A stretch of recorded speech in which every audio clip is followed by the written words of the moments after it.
colocar a Laís antes da professora Camila, dependendo do... Já estamos transmitindo? Vou ficar um pouquinho para cá, para ficar contra a luz. Assim, tá bom. Boa tarde. Ok, boa tarde. Boa tarde a todos, todas e todas. Estamos aqui nossa quarta mesa da primeira jornada do Observatório das Intelectuais Mulheres Latino-Americanas. É o nosso segundo dia de evento. Íamos ter uma mesa presencial, várias mesas presenciais, né, e vamos encontrar... Olá, boa tarde, professora Camila. Boa tarde. Que bom. Enfim, íamos ter um encontro presencial, mas devido à falta de água na UERJ, vamos ir online. Então, aproveitem para, enfim, estar conosco nesse evento que nos traz tantas reflexões interessantes sobre as mulheres latino-americanas. Tivemos ontem uma jornada intensa, interessante de falas, e temos hoje a presença também de professores e pesquisadores, ativistas, né, nesse mundo do pensamento sobre as intelectuais mulheres latino-americanas. Então, passo a palavra agora para a Vânia Rosa, que é da nossa equipe do laboratório, irá fazer a mediação da mesa, da primeira mesa, que irá apresentar também os palestrantes. Então, boa tarde a todos. Aviso, então, que podem colocar as perguntas no bate-papo público e teremos um espaço, um momento para perguntas e respostas no final. Então, todos os que tenham, todas e todas, as que tenham perguntas, podem colocar perguntas, já seja no bate-papo público aqui no RNP ou no YouTube, no espaço do chat também, para perguntas, que depois os professores e as professoras responderão oportunamente. Agradecemos, então, a presença de todos e todas, os palestrantes, todos da equipe do laboratório, também os técnicos da transmissão do Instituto de Letras e ao próprio Instituto de Letras. Agradecemos e pedimos desculpas por essa mudança que ocorreu hoje. E é isso. Sem mais, novamente agradecendo a contribuição e a colaboração, passo a palavra para a Vânia. Boa tarde. Boa tarde a todas, todos e todas. Agradeço a participação dessa jornada, nosso segundo dia. É um prazer estar aqui com vocês, professores, pesquisadores. E eu vou anunciar agora a nossa primeira mesa do dia. Quem abre a nossa primeira mesa é a professora Mari Garcia Castro, que vem nos falar da virada feminista e perspectivas decoloniais. Notas e ensaio para outros currículos e práticas em ciências sociais. A professora é pesquisadora visitante da FAPERJ-UERJ, no DERJ, e professora aposentada pela UFBA, e consultora e pesquisadora da FASCO Brasil. Passo a palavra à professora Mari.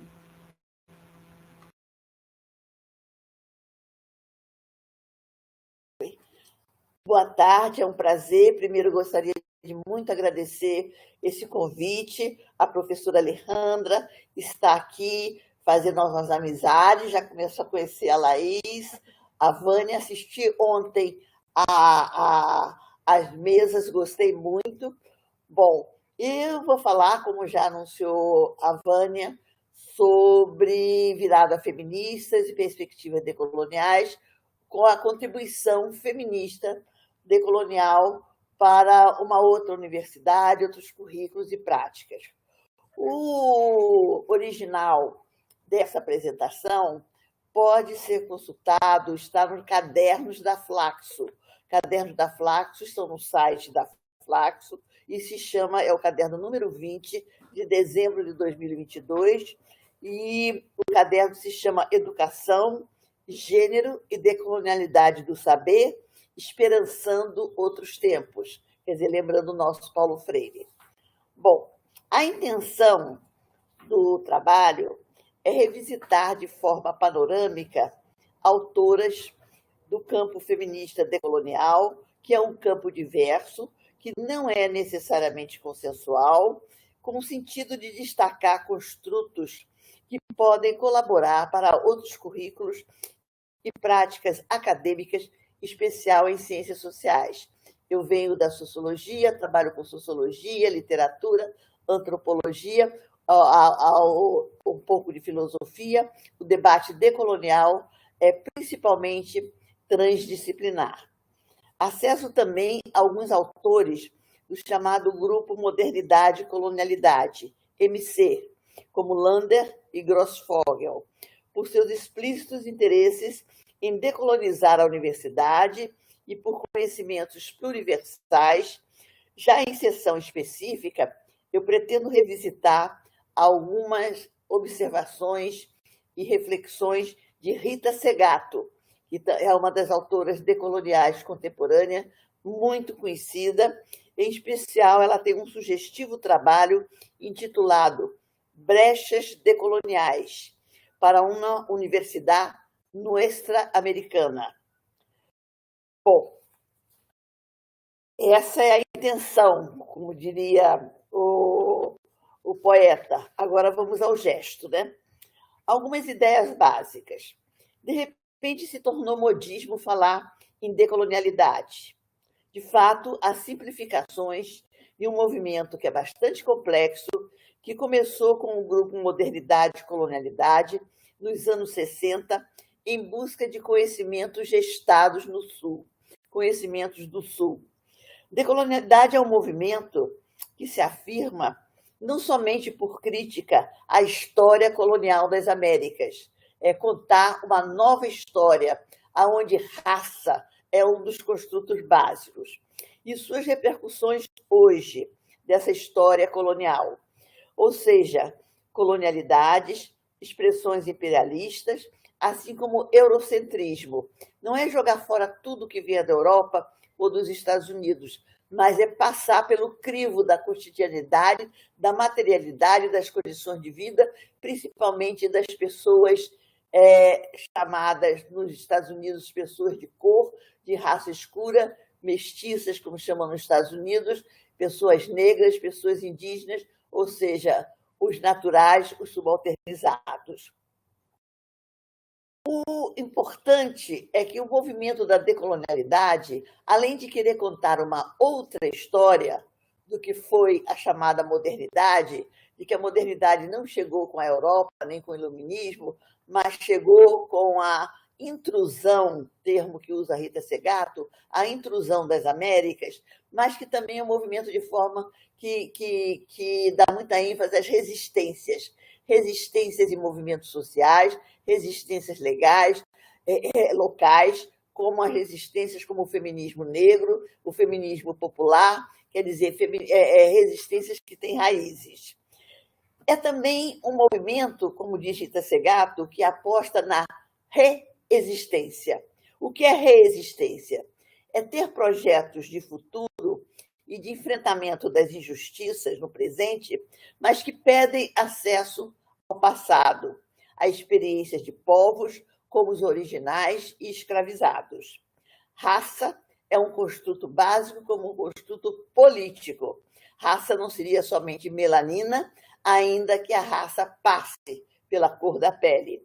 Raça é um construto básico também no grupo MC, Modernidade e Colonialidade, e das perspectivas decoloniais, assim como é uma forma de criticar a modernidade que se quer que venha da Europa e dos Estados Unidos, do branco como destino de todos os povos.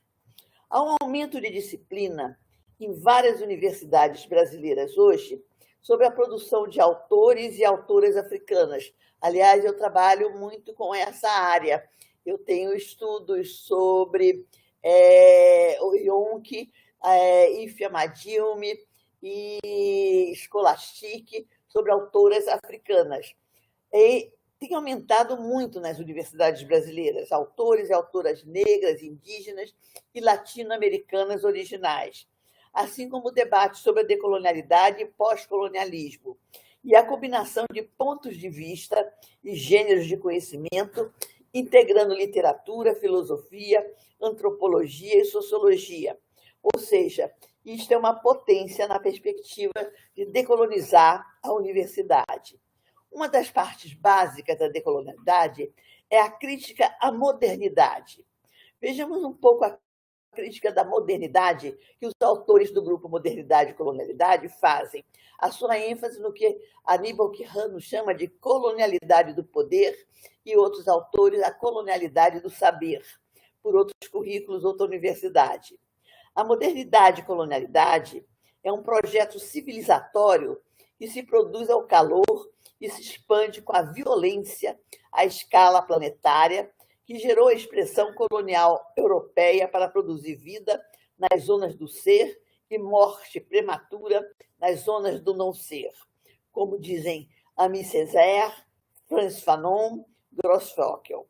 A colonialidade do saber nos revela ainda que, para além do legado de desigualdades e injustiças sociais profundas do colonialismo e do imperialismo, já assinaladas por outras teorias, como a teoria da dependência, há um legado epistemológico e eurocêntrico que nos impede de compreender o mundo a partir do próprio mundo que se vive, a partir do local, do territorial, ou seja, de construir epistemes próprias. Cabe à academia reconhecer que outro currículo na área de ciências humanas se faz urgente. É exigido, inclusive, pelos sujeitos que estão entrando na universidade pelas cotas, pelos novos sujeitos, LGBT e outros que entram na universidade e que cada vez mais impõem voz própria. São os negros, as mulheres, os povos da LGBTQIA, os comuns, como diz Silvia Frederic, os das quebradas, os das favelas, os das periferias. Grossfeckel insiste que há que reestruturar não só currículos e práticas acadêmicas, mas toda a estrutura universitária, viciada em epistemicídios, autoritarismos e eurocentrismo.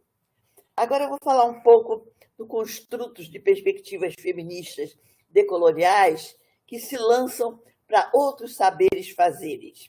Por exemplo, o feminismo popular comunitário. É um feminismo de mulheres, originalmente, de mulheres camponesas, indígenas ou urbanas, de setores populares, de forte base comunal, de países andinos como Bolívia, Equador e Peru, com práticas ancestrais que combinam o material e o espiritual. Isso é típico desses novos saberes. Quer dizer, não está apenas na ciência, na razão descartiana. É a relação entre o saber material e o espiritual, aquele que chega dos ancestrais, aquele que vê além das aparências. Tanto que, entre os filósofos africanos, não se fala em cosmopercepção, se fala, aliás, em cosmovisão, se fala em cosmopercepção, na qual a dança, o oral, o corpo também são formas de linguagem. É uma crítica forte ao patriarcado, é uma crítica a posições capitalistas e frisa-se que a natureza, a Pachamama, é um princípio de vida, um todo antipatriarcal, avesso ao mercado, ao consumismo, ao extrativismo e ao produtivismo predator da terra. Paredes, que é uma das autoras desse feminismo popular comunitário, se refere ao projeto de viver bem, expressão original em Quichua e também dos povos guaranis, que é baseada na sabedoria ancestral que privilegia a vida em pequena escala, sustentável e equilibrada, como meio necessário para garantir uma vida digna para todos e a própria sobrevivência da espécie humana e do planeta, como diz Acosta. Ao preferir tal expressão, a mais comum, o bem viver, Paredes se manifesta numa defesa da prioridade primeiro da vida e depois das coisas. Outro feminismo que também vem muito colaborando, que é parte do feminismo decolonial e que vem colaborando sobre outros paradigmas, quer dizer, críticos às chamadas teorias do desenvolvimento, quer da direita, quer da esquerda, é o feminismo com ênfase na reprodução social, na reprodução da vida, na reprodução de outros sistemas. Nós temos aí, uma das autoras é Silvia Federici, que agrega a normatização da sexualidade e o lugar silenciado do papel da mulher, e em especial do trabalho doméstico e da maternagem, e que inclui a socialização dos filhos na reprodução do capital. Uma terceira autora, que também contribui muito para uma outra perspectiva epistemológica, é Lugones e o Derkes e o Shoa. O termo feminismo decolonial foi proposto pela autora argentina Maria Lugones, em 2008, e a divisão, onde ela discute a divisão hierárquica e dicotômica entre humanos e não humanos. É a marca que seria a marca central da colonialidade ocidental. O conceito de humanidade refere-se a um tipo de humano, o homem branco europeu, para poder explicar e para poder racionalizar as conquistas. O outro era desumano, o outro de pele escura era considerado não humano, era o índio, era o negro, era o escravizado, então esse é o não humano. Então ela trabalha muito com essa concepção de humano e não humano. A América Latina, que está exercendo a sua capacidade de ver e fazer uma perspectiva outra, colocada, enfim, no lugar de nós.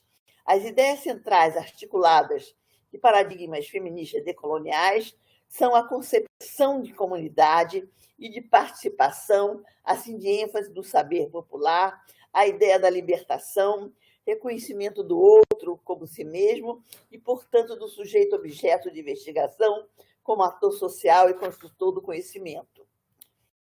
Partem Lugoni e Derkes do conceito de Quijano de colonialidade do poder, mas não consideram, são críticos à noção de gênero de Quijano. Considera que Quijano tem uma concepção mais ligada à heterossexualidade e que, por outro lado, para Quijano, gênero seria tanto para as mulheres negras e para as mulheres brancas. E ela diz que não. Quando se faz essa relação entre gênero e raça, essa interseccionalidade entre gênero e raça, aí as coisas mudam, porque não é a mesma coisa do que viver o gênero como mulher escravizada e como sinhá. São elaborações mais consistentes, em especial sobre o entrelace patriarcado, heterossexual, capitalismo, etnicidade e racialismo, fundamentalismo religioso e capitalismo. Silencia-se, diz Lugones, no pensamento decolonial, elaborado entre autores do grupo MC, ainda que eles tenham dado um grande salto em termos de trazer o conhecimento mais para o sul, mas a decolonialidade do poder e do ser e do saber não lidariam bem com as violências de gênero, inclusive entre colonizados, e o porquê das persistências dessas violências de gênero em ambiências de organização até comunitária. Decolonizar saberes para as feministas vai além da crítica a conhecimentos eurocêntricos ou reconhecimento de saberes ancestrais. Esses são importantes, mas pede questionar socializações por distintas instituições que normatizam relações socioafetivas e sexuais, ou seja, fazer uma crítica profunda à família, à igreja e ao Estado. A ênfase na necessidade de cuidar do que se chama de colonialidade da língua, já que colonialidade de gênero é vivida linguisticamente na tensão de feridas coloniais, o que muito avançou. Eu não vou entrar nessa autora, mas no Brasil, com Lélia Gonçalves e com Beatriz Nascimento. Eu vi que já tem um colega que vai falar mais na Lélia Gonçalves, na Americanidade, na língua do preto, português. Então, vou deixar para ele essa parte. Mas ele é uma das grandes contribuintes para essa decolonialidade do saber. Agora, eu queria falar, e mais para terminar, na Rita Segatto, na sua proposta de universidade mais pluriversal. Segatto traz um relato crítico das universidades brasileiras dos anos 90. Eu acho que pouca gente sabe que Segatto e o professor Jorge, da Universidade de Brasília, foram os primeiros a falar em cota e tiveram uma resistência muito grande na Universidade de Brasília. Ela, falando sobre a Universidade Brasileira dos anos 90, ela descrevia a universidade como elitista, avessa à entrada de novos sujeitos como os negros, os indígenas e os homossexuais, orientada por privilegiar as línguas dos colonizadores, o português e o espanhol, e o seu gênero de comunicação, a escritura, sem dar valor à oralidade, e outras, cosmopercepção, que não das civilizações ocidentais. Universidade herdeira da razão iluminista, avessa à autoridade, a serviço da reprodução da classe dominante, apoiando implicitamente o mercado. Segatto, em um trabalho de 2018, recém-publicado no Brasil, Estado e Nação, sublinha como eurocêntrico os currículos e práticas e o que classifica como racismo da comunidade acadêmica. Também critica que haveria mais relações entre as universidades do Sul como as do Norte, que com as da América Latina e do Caribe, e também com as da Latina e das feministas negras nos Estados Unidos. Ela cita a falta de conhecimento que se tem nas universidades brasileiras de autoras como Glória Zaldúa, que vai ser mais colocada também pela colega aqui de mesa, Laís Neve. Então, vou deixar para ela a La Fronteira. Mas, para alguns autores, eu creio que também nem todas as universidades brasileiras têm o perfil que nos faz Segatto dos anos 90, mas que há muito ainda para mudar nas universidades brasileiras. Bom, eu acho que já estou quase terminando, que eu já estou bem no meu tempo, não é?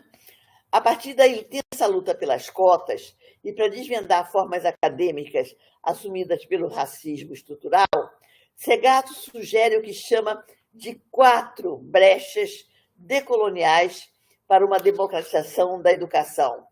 Primeiro, a insistência no acesso à educação da qualidade e permanência dos novos sujeitos. Não basta as cotas se não se dar condições para que os cotistas possam permanecer na universidade.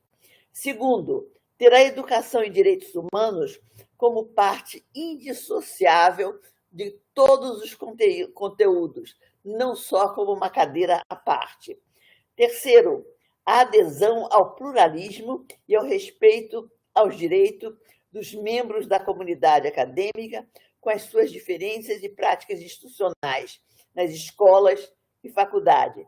Quarto, tomar mais cuidado com como é exercido o controle social, os conteúdos e métodos de educação e avaliação por parte da comunidade. Ela faz uma crítica muito grande ao sistema Sucupira, ao sistema CAPES, ao sistema CNPq, quando há mais uma avaliação quantitativa do que uma avaliação de conteúdo. E, por outro lado, que faltaria mais investir na memória e nas lutas e nas demandas coletivas que impulsionam o processo de democratização da educação. E que haveria que dar mais valor à combinação entre a comunicação escrita e comunicação oral. Já estou quase terminando. Para ela, a universidade deve garantir o acesso ao conhecimento técnico-científico, ao vocabulário e à retórica da humanidade produzida pelo Ocidente moderno, para que os povos possam, inclusive, resolver os problemas que essa mesma modernidade lhe impôs. Quer dizer, ela não é contra que tenha os clássicos e que se traga os cânones da literatura, da ciência e da filosofia, mas que, junto a esse conhecimento, se também invista no conhecimento local das experiências dos povos na sua cotidianidade e materialidade e também no pensamento crítico para que possa criticar o que nos chega. Bom, conclusão. Proposta de um feminismo decolonial e novas organizações do saber.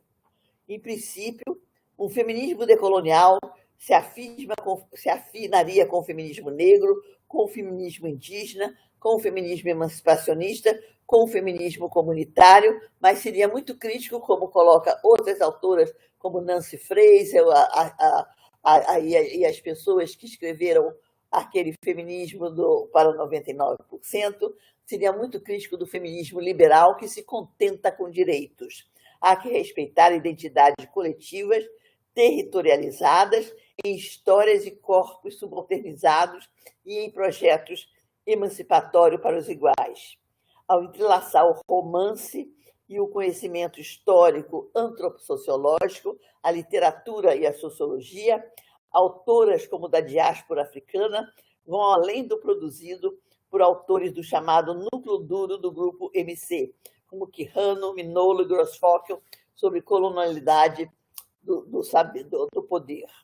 Nossa leitura é de que os feminismos decoloniais não se confundem com perspectivas identitárias com identitarismos. Junto com Heloísa Buarque de Holanda, nós estamos terminando um livro dessa coleção Perspectivas Feministas sobre identitarismo. Não se está com o feminismo decolonial, nem com o feminismo negro, como muitos acusam, se indo para um feminismo identitarista. Não é isso, não é identitarismo, mas é uma crítica a economicismos ou a referências apenas a autores de uma determinada escola. Isso, em especial nas formulações de autores como Quijano e Segato, não se pode falar de identitaristas. Perspectivas feministas decoloniais advogam que há que pôr ênfase em processos de decolonização, resistências tanto do ser, do saber, quanto do poder.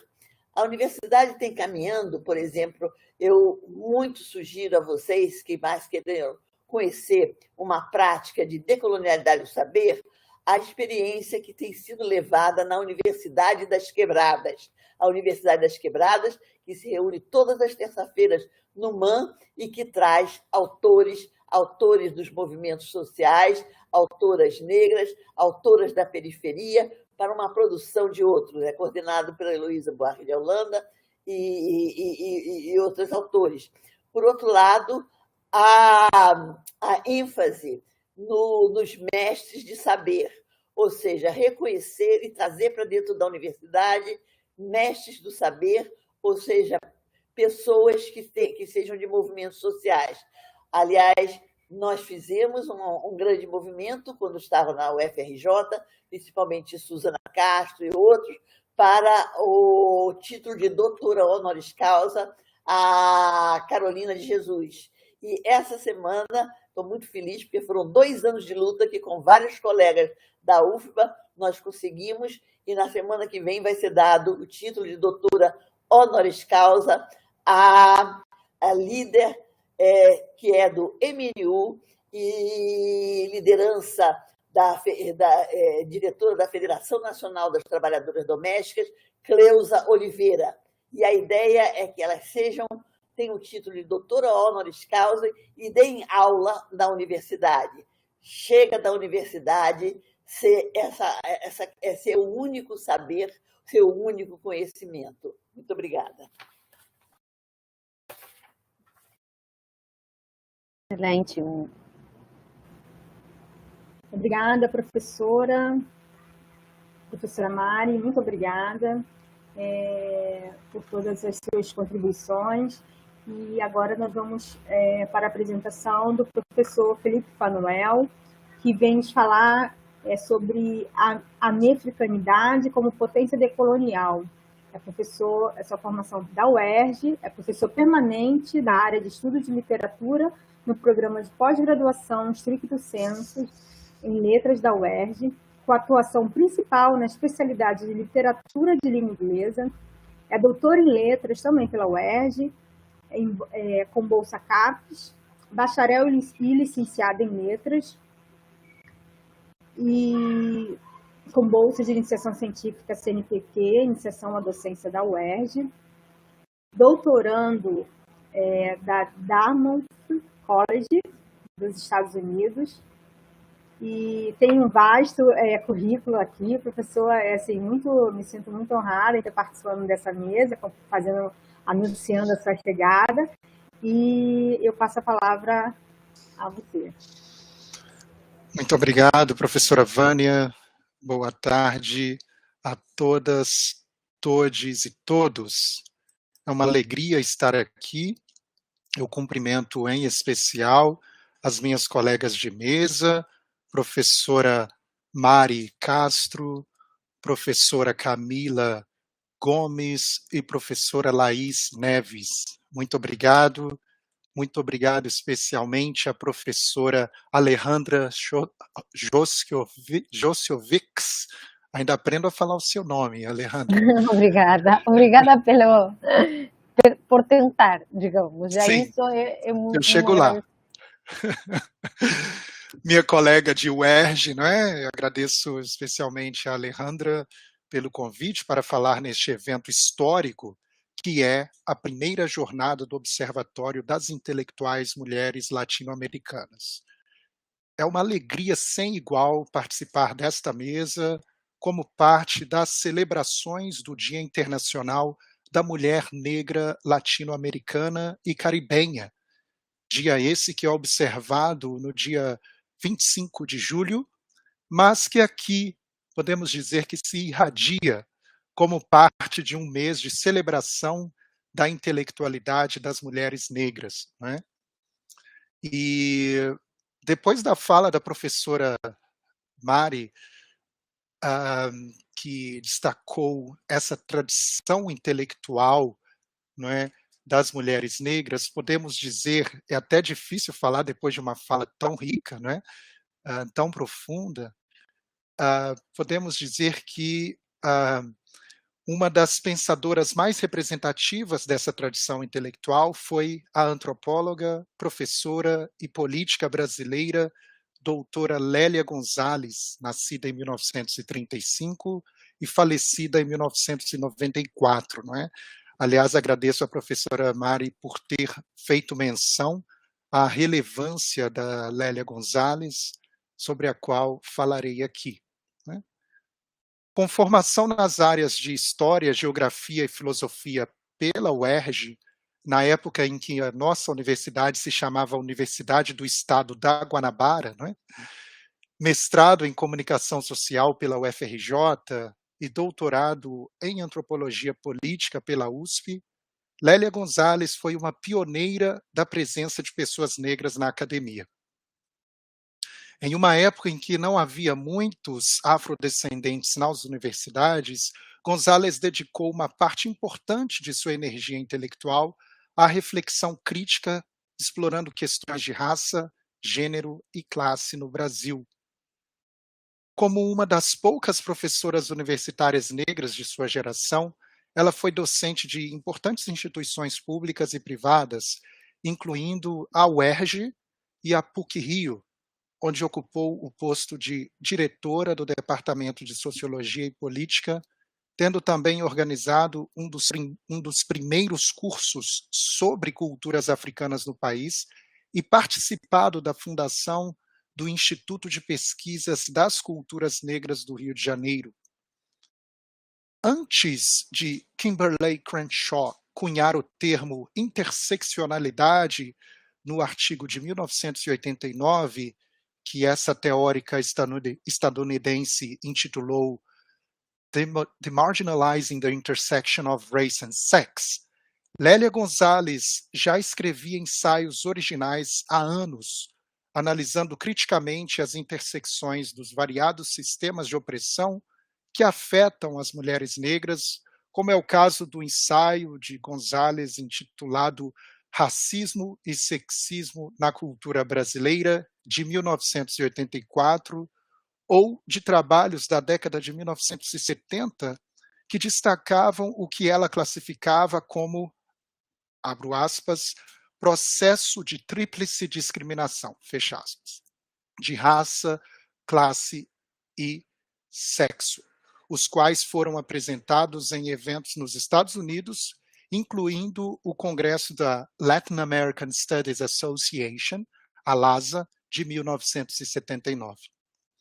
Por sinal, o reconhecimento do impacto global das ideias de Lélia Gonzalez pode ser notado no fato de a LASA ter homenageado seu pensamento em 2020, ao utilizar como tema do congresso daquele ano um dos conceitos mais centrais do repertório teórico gonzalesiano, a saber, a métrica ladina, sobre o qual falarei aqui.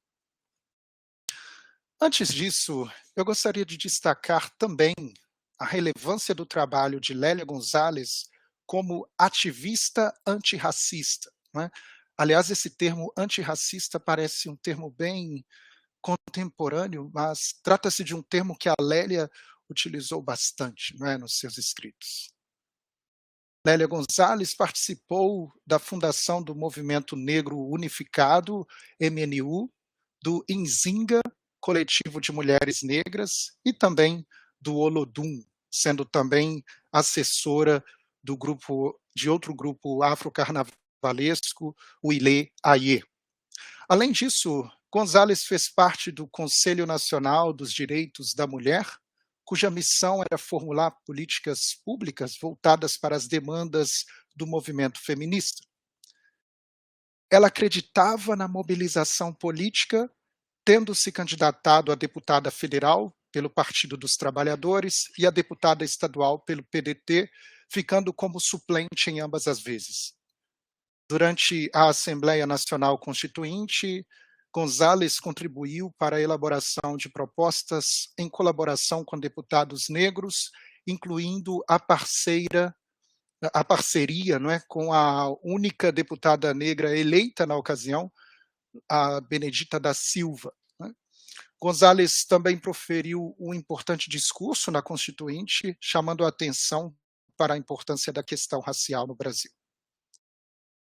Ao amplo impacto da luta política de Lélia Gonzalez, cujo legado se faz sentir, por exemplo, na maior presença de pessoas negras nos espaços de produção do conhecimento, como as universidades, correspondem conquistas históricas dos movimentos negros, como a Lei 10.639 de 2003, que tornou obrigatória a inclusão da temática História e Cultura Afro-Brasileira nos currículos escolares e acadêmicos, o reconhecimento do dia 20 de novembro como Dia Nacional da Consciência Negra, bem como a implantação e consolidação do sistema de cotas, estabelecido de forma pioneira na alma mater de Gonzalez, a nossa querida UERJ.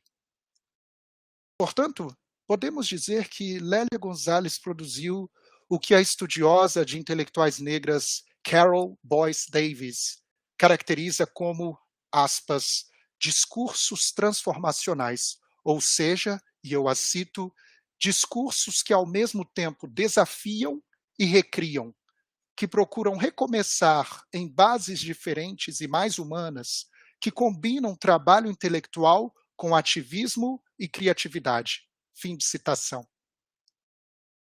Um exemplo desse gênero discursivo transformacional de Lélia Gonzalez é o tropo A Méfrica Ladina, cunhado em ensaios seminais que teorizam o território em que vivemos a partir de suas heranças africanas e ameríndias.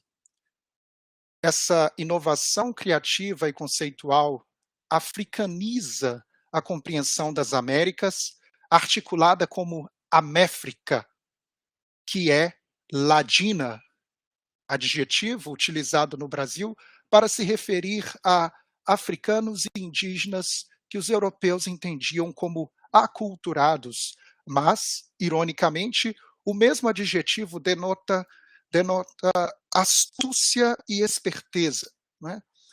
Em outras palavras, a ladino-americanidade é uma proposta de descolonização da mente à la Frantz Fanon, que foi uma importante referência para Lélia Gonzalez, né? Descolonização da mente que permite visualizar a América em sua totalidade democrática e transnacional, para além dos limites geográficos, linguísticos e ideológicos. Trata-se de centralizar a contribuição de pessoas e instituições negras e indígenas no processo histórico de criação de novas formas de ser, viver e pensar. Para que a descolonização da mente seja desencadeada, é necessário superar o que a teórica entende como, cito, obstáculo epistemológico, o qual leva os teóricos eurocêntricos a negligenciarem o protagonismo negro e indígena na formação cultural, histórico-cultural de localidades como o Brasil. Enquanto brasileiros, afirma Gonzalez, não podemos negar nossa ascendência negra e indígena, isto é, nossa condição de povo de cor. Fim de citação. Portanto, a condição ladino-americana nos leva a um reconhecimento identitário de sistemas ancestrais de ascendência africana e indígena, que foram criados por antepassados e antepassadas em todo o continente para dar sentido à vida em meio às condições adversas da escravidão e seus terríveis legados racistas. Como potência decolonial, a americanidade desafia sistemas de opressão, encorajando a busca por uma identidade afro-identificada e indígena, mesmo se tratando de uma busca em contextos racistas que inferiorizam pessoas não brancas. Por isso, essa americanidade eclode da necessidade de uma perspectiva feminista atenta às experiências das mulheres negras e indígenas que mais sofrem as consequências das variadas formas de desigualdade. A essa perspectiva, Gonzalez dá o nome de feminismo afro-latino-americano, visando destacar a inter-relação entre as formas discriminatórias de raça, gênero e classe enfrentadas pelas mulheres de ascendência africana e ameríndia. É exatamente esse reconhecimento identitário que potencializa as lutas de libertação, abrindo espaço para movimentos feministas étnicos, um adjetivo muito utilizado por Gonzalez. A perspectiva feminista afro-latino-americana abrange, portanto, as potencialidades culturais e sociopolíticas das lutas de mulheres negras e indígenas no processo de transformação das realidades de injustiça. Ao lado de nomes como Beatriz Nascimento e Sueli Carneiro, Lélia Gonzalez tornou-se, com sua contribuição intelectual original, uma pioneira do feminismo negro em solo brasileiro.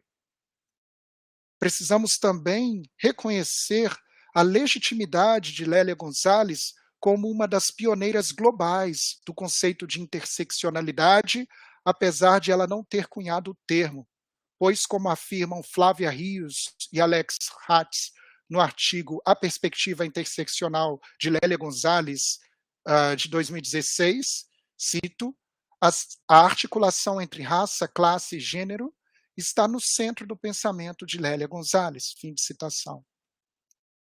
Para Gonzalez, a formação histórico-cultural de base africana e indígena faz de todos os brasileiros e as brasileiras latino-americanos e americanas, no entanto, ao negar a importância dessa base e buscar uma referência europeia, o indivíduo despreza aquilo que faz parte da sua própria Constituição.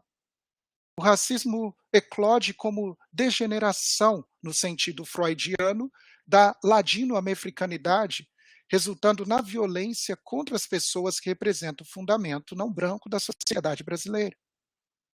Com isso, A narrativa de branqueamento ideológico, como é o caso do mito da democracia racial, afirma categoricamente a inexistência do racismo por causa da miscigenação, mas não confronta a violência sexual que as mulheres escravizadas sofriam por parte dos homens brancos que ocupavam a classe dominante. Como resultado dessa construção ideológica, o mito racista que romantiza a miscigenação mantém intactos os estereótipos acerca das pessoas negras, autorizando práticas racistas que inferiorizam esses sujeitos a fim de preservar um sistema de opressão que beneficia pessoas brancas. O pensamento gonzalesiano insurge contra esse tipo de narrativa de forma analítica, demonstrando uma continuidade de um sistema racista em que a mucama, que prestava serviços domésticos e sexuais no tempo da escravidão, tem a sua versão moderna na figura da empregada doméstica.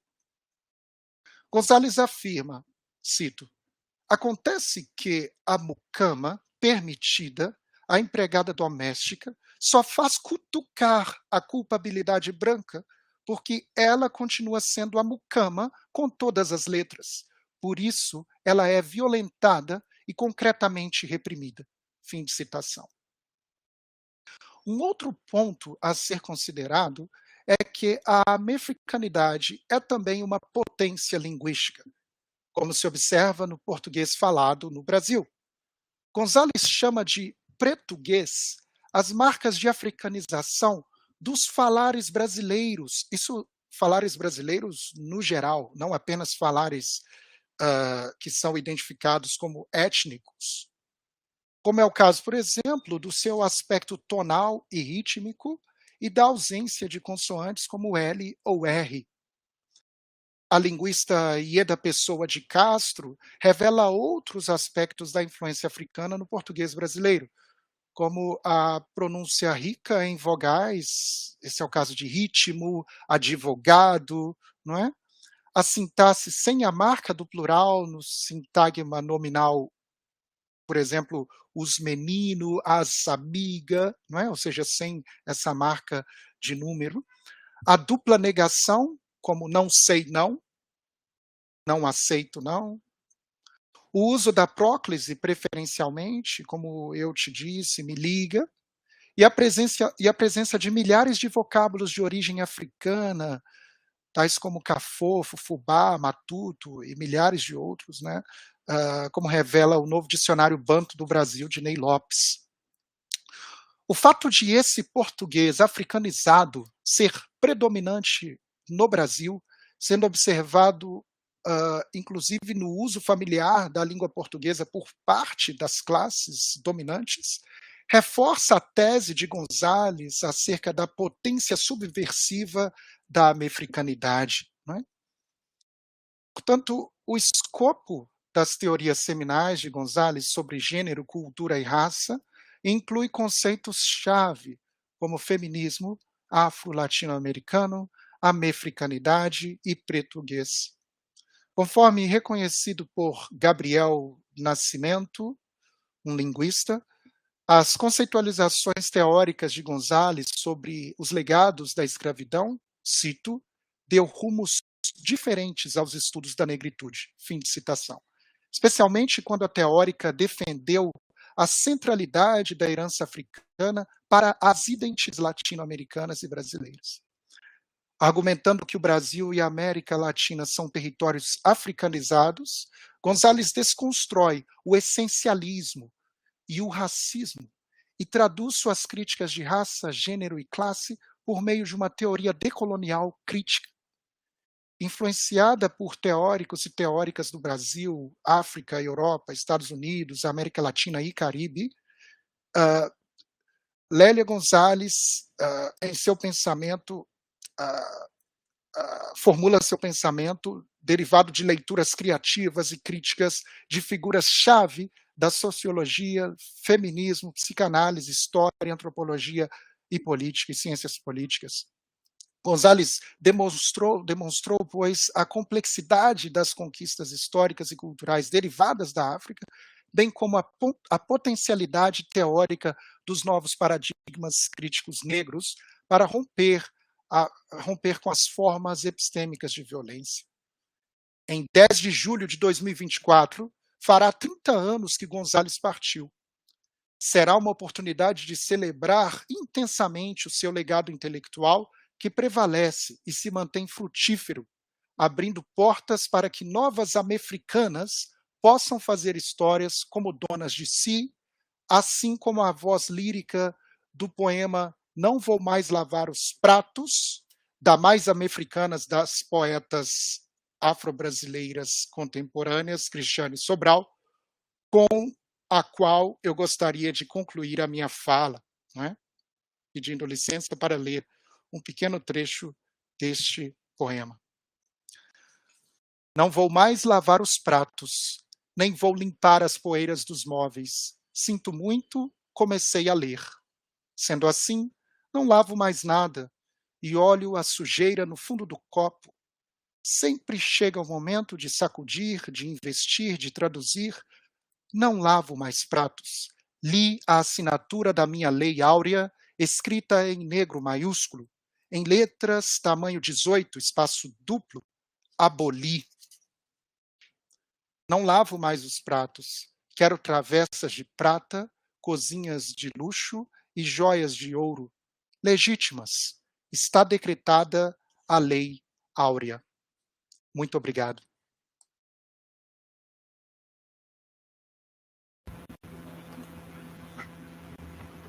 Obrigada, professor Felipe, muito obrigada em compartilhar.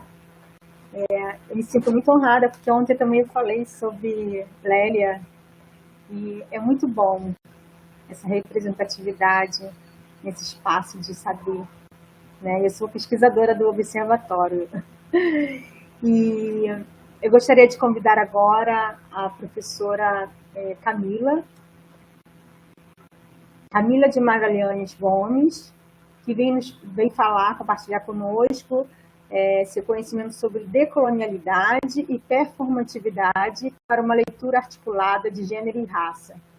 Camila é professora adjunta de Direito Penal e Criminologia da Faculdade Nacional de Direito da Universidade Federal do Rio de Janeiro, doutora em Direito, Estado e Constituição pela Universidade de Brasília, UNB, co-líder de Corpografias do Grupo de Pesquisa e Extensão em Gênero, Raça e Direito, e autora do livro Tênis, Travesti, As Relações Gênero, Raça e Direito para uma Narrativa Expansiva do Humano. Seja bem-vinda, Camila, te dou a palavra. Obrigada, boa tarde a todas, todos e todos. Primeiro, eu queria agradecer à pesquisadora Vânia Rosa, em primeiro lugar, por estar aqui mediando com a gente essa mesa, é um prazer estar aqui com as professoras Mari Castro, professora Laís Neves, o professor Felipe Fanuel, e agradecer à professora Alejandra Jovovich pelo convite, e também agradecer a Tainá Maciel, uma aluna que fez essa mediação, né, para a gente poder estar aqui. É uma felicidade, uma alegria estar aqui com todas e todos e todos vocês.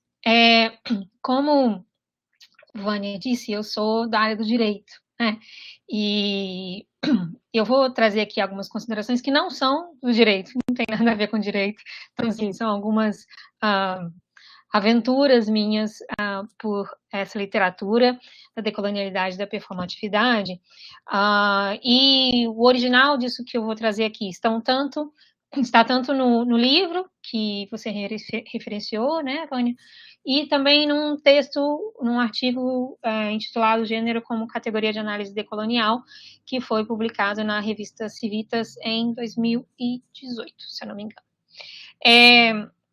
Vou explicar um pouco a estrutura aqui da minha fala e o que eu pretendo com ela, né?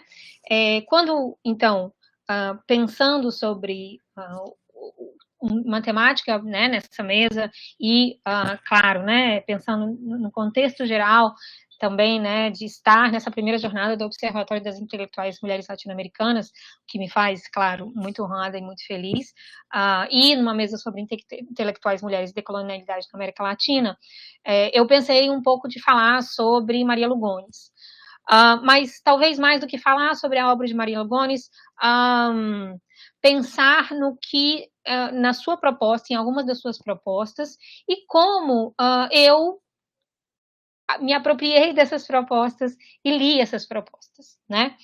Mais especificamente, pensando aí um feminismo descolonial como uma forma de superar a colonialidade de gênero, né?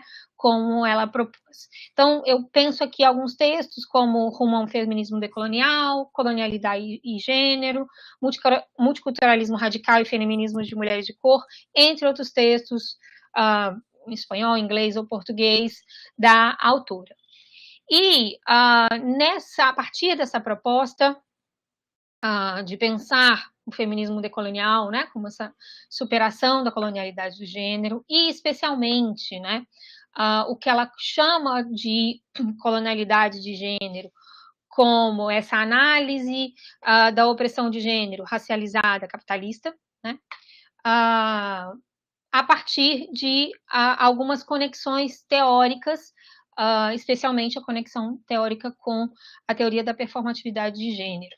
Então, talvez eu faça movimentos aqui entre autoras e entre perspectivas para tentar levar a sério essa proposta, né? Especialmente essa proposta de uma leitura da colonialidade de gênero, em que ela pede, apresenta, fala sobre como levar a sério a articulação entre sexo, gênero e raça.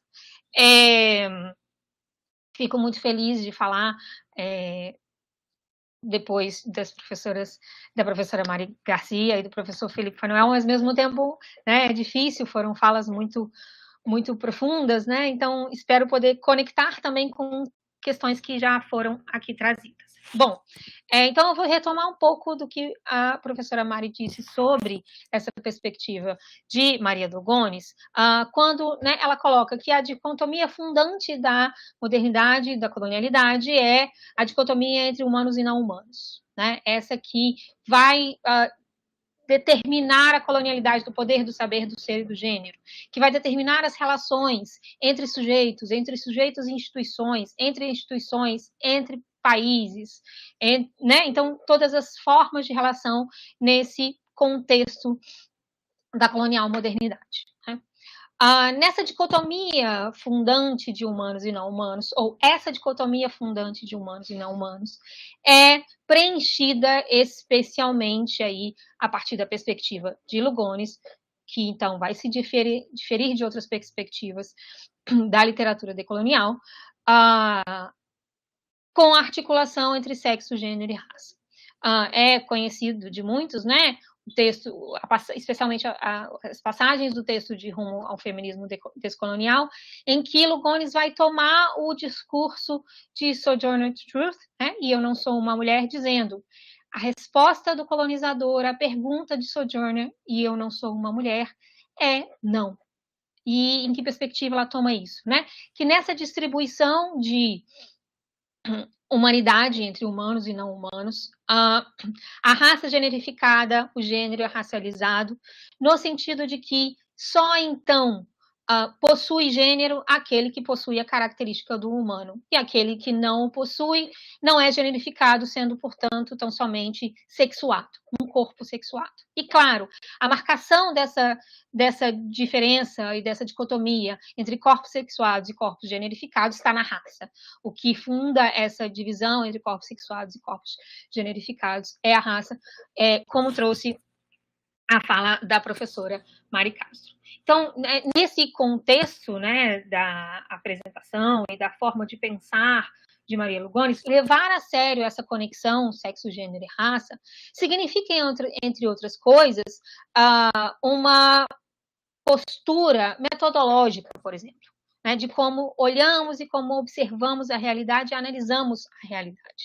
Em primeiro lugar, nos dando conta de que o gênero é uma imposição colonial. Em segundo lugar, de que nessa imposição colonial, essa imposição não é dada e nem feita separadamente, com a criação do gênero em um momento, com a criação da raça em um momento, com a criação da classe em um momento, vamos dizer assim, mas que essa opressão não é desagregada, mas ela é articulada. E que, então, se a opressão é imposta, colocada e também vivenciada, experienciada e mesmo resistida, e mesmo e principalmente, especialmente no que ela está preocupada em dizer, né? Gera movimentos e ações de resistência também de forma articulada, porque assim vivenciada, né? Todas essas opressões assim vivenciadas de modo articulado, analisar essas opressões, pesquisar essas opressões, refletir sobre essas opressões, também não pode se dar de uma forma desagregada. Então, se estamos trabalhando com gênero, não é possível trabalhar só com gênero. Se estamos trabalhando com raça, não é possível trabalhar só com raça.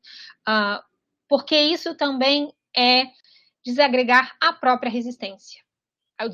Desagregar em categorias, por exemplo, categorizar a vida, categorizar a análise de forma fechada, de forma estanque, de forma essencialmente separada, o que não significa necessariamente abandonar categorias ou conceitos, né?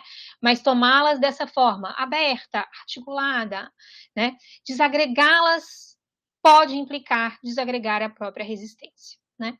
Então, quando Lugones pensa esse contexto de um feminismo descolonial que resiste, que responde, que reflete, que ataca essa colonialidade de gênero, ela então vai nos trazer a importância dessa não desagregação politicamente, academicamente, cientificamente, metodologicamente. Né? Então, por exemplo, em alguns sentidos, em vários sentidos, a perspectiva feminista e analítica de Maria Lugones se distancia de perspectivas interseccionais, né? De algumas perspectivas interseccionais que nós sabemos também que são muitas formas de utilizar e pensar a interseccionalidade, uma vez que ela entende, portanto, que não há locus separado, desagregado, quando estamos falando de todos esses contextos. Bom, tentando então partir dessa forma de mapear o gênero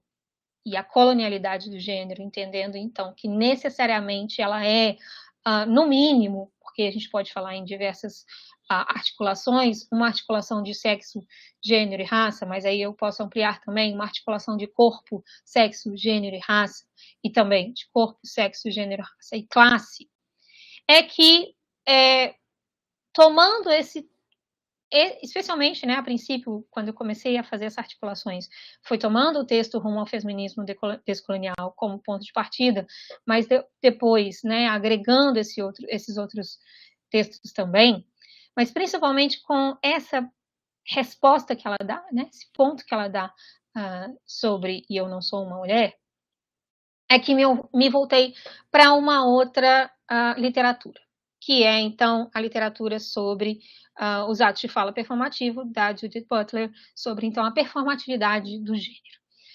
E por quê? Né? Porque há uma crítica já extensa, né, de como, na forma de teorizar, na forma de falar sobre essa performatividade, sobre o gênero em si, há diversas ausências e certamente uma ausência é essa ausência de raça nessa discussão de gênero como performatividade, né? Bom, e aí então quero tomar alguns pontos aqui dessa teoria para depois fazer a volta e essa junção dessa articulação decolonialidade e performatividade como tenho pensado. Se a gente então pegar lá a ideia de Butler de que o gênero é uma performatividade e a ideia de que de como ela constrói essa performatividade, né? Por quê? Porque Butler vai falar lá em Problemas de Gênero, em Bodies That Matter, em Undoing Gender, né? E principalmente esses 3 textos sobre o que constitui o gênero, né? Colocando então o gênero como um conjunto de atos que solidifica, concretiza dentro de um contexto social o que é ser homem e o que é ser mulher, e parte da teoria dos atos de fala para fazer isso. De outro lado, em Excitable Speech, né, discurso, traduzido como discurso de ódio aqui para o português, ela vai discutir a própria noção aí dos atos de fala de performativos, desculpa, e o que constituiria ou o que daria força a esse performativo, o que faria com que ele continuasse fazendo sentido com que ele constituísse sujeitos, especialmente no objeto ali daquele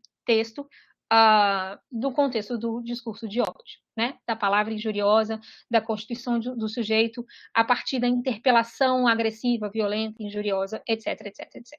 Bom, enquanto, então, discutindo o gênero como performatividade, ela vai trazer, então, esse conjunto de atos que constituem o ser mulher ou o ser homem, e nesse conjunto de atos ela vai falar tanto da estrutura quanto da agência dos sujeitos, né? E nessa estrutura falar sobre o que ela vai trazer como normatividade de gênero.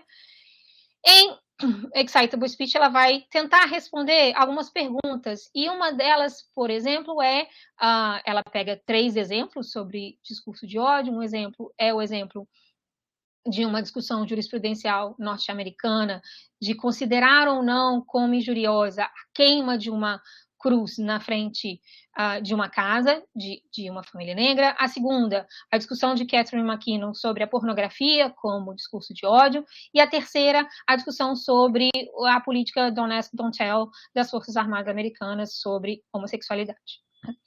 E aí, ao tomar esses 3 exemplos, ela faz algumas perguntas, né? E uma das perguntas que ela faz é: o que faz mais difícil ou impossível ou possível que algumas formas de discurso injuriosas sejam reapropriadas pelos sujeitos e subvertidas e outras não? O que faz com que alguns insultos, algumas interpelações violentas possam ser retomadas e reapropriadas e subvertidas e outras não? E disso, claro, isso vem, claro, da pergunta do que faz a força de um performativo. E aí, quando, lendo esse texto e pensando, né, em todo o contexto da colonialidade e do discurso da colonialidade, eu, então, fiz essa junção, nessa tentativa de pensar 2 coisas, pensar junto com Lugones e Butler nessa perspectiva de buscar as formas de resistência e subversão dentro, por exemplo, da própria linguagem, mas ao mesmo tempo também buscar responder essas questões, né? E juntar essas questões, porque nessa falta de uma resposta a essa pergunta, por exemplo, o que faz mais difícil mudar um performativo, e a gente pode falar um performativo como ato de fala, um performativo como performativo de gênero, e pensar nessas outras formas, por exemplo, de fazer o gênero, de viver o gênero, articuladas da forma como coloquei aqui, que talvez, quando ela diz também que a força do performativo, discutindo as apropriações de Derrida e de Bourdieu sobre o Austin, que a força do performativo não esteja numa posição específica ideal social que o sujeito ocupa, como Bourdieu, ou em algo estrutural da fala, como em Derrida, mas talvez na sua invocação e evocação de uma cadeia histórica de significados, né? E aí que eu faria essa junção, né? De que essa cadeia histórica de significados, em que um performativo ganha sentido, em que o performativo ganha força, e também em que o performativo pode ser reapropriado e reutilizado, é a colonialidade. É essa a constituição dos sujeitos dentro dessa dicotomia de humanos e não humanos, essa constituição dos sujeitos dentro dessa dicotomia de humanos e não humanos, preenchida pelo gênero e pela raça. Nessa perspectiva, então, quando a gente fala de possibilidades tanto de uma interpelação agressiva funcionar, entre aspas, né, ou produzir esses efeitos que pretende, mas também nas possibilidades de refazer, se reapropriar e subverter essa reapropriação agressiva, violenta ou injuriosa, para pensá-las e repensá-las, a colonialidade de gênero, ou a colonialidade em si, em todas essas suas perspectivas, talvez especialmente aqui no que a gente esteja tratando de gênero e do ser, seja tanto a linha na qual, ou essa cadeia histórica de significados que produz esse funcionamento, esse sucesso, esse efeito, essa força do performativo. Mas também tomar essa colonialidade de gênero, de que forma? Pensar essas formas de resistência, porque essa reapropriação como subversão, esse refazer, esse recolocar-se, esse refalar, talvez, né? Esteja aí nesse campo da resistência e da subversão. Utilizar a colonialidade de gênero, não como tal, mas pensando essas formas de resistência sempre agregadas, sempre articuladas e nunca separadas, como também a, digamos, maior potencialidade dessa subversão, a maior potencialidade dessa resistência. Então, a tentativa aqui é de aproximar essas duas literaturas, essas duas formas de teorizar, né, como tentativa de potencializar essas essas subversões e essas resistências, como tentativas de comunicar formas diferentes de resistência, de possibilitar formas diferentes de resistência, também pensando,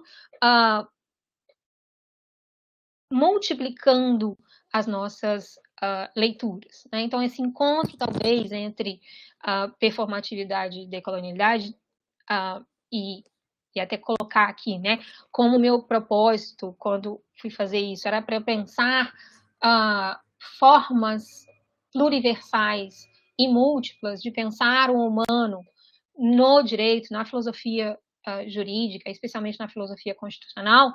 Então, por isso, tentar trazer essas literaturas que me dissessem tanto sobre